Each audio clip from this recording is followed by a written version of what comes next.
ஆனதும் இதை வந்து மிக்ஸி ஜாரில் ட்ரான்ஸ்ஃபர் பண்ணுறேன். ஸோ இந்த மசாலாஸ், இந்த வெங்காயம் தக்காளி இதெல்லாம் மிக்ஸி ஜாரில் போட்டு கொஞ்சம் ஒரு கை நிறைய தேங்காய் வெட்டி வச்சுருக்கேன், அதையும் போட்டு நான் அரைக்கிறேன். இது அரைச்சதுக்கப்புறம் நம்மளோட குழம்பு மசாலா ரெடி. இப்போது அந்த ரோஸ்ட் பண்ணி வச்ச கடாயில் கொஞ்சம் எண்ணெயை ஊற்றி அரைச்சி வச்ச மசாலா, அந்த வெங்காயம் தக்காளி அதெல்லாம் போட்டு நல்லா சாட்டே பண்ணி எடுக்கிறேன். ஸோ இந்த மாதிரி நல்லா சாட்டே பண்ணி எடுக்கிறேன்.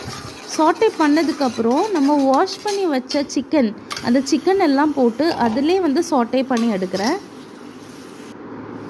ஸோ இது நல்லா சாட்டே ஆகி வரும். அப்போது நான் வந்து தண்ணி கொஞ்சம் ஆட் பண்ணுறேன். ஏன்னா நம்ம குழம்பு வந்து ட்ரையாக வேண்டாம்ல. ஸோ தண்ணி ஊற்றி நம்ம வந்து அதை வந்து கொதிக்க வைக்கணும். தண்ணி ஊற்றுனதுக்கப்புறம் நான் வந்து உருளைக்கிழங்கு வெட்டி போடுறேன். ஒரு உருளைக்கிழங்கு போட்டிருக்கேன்.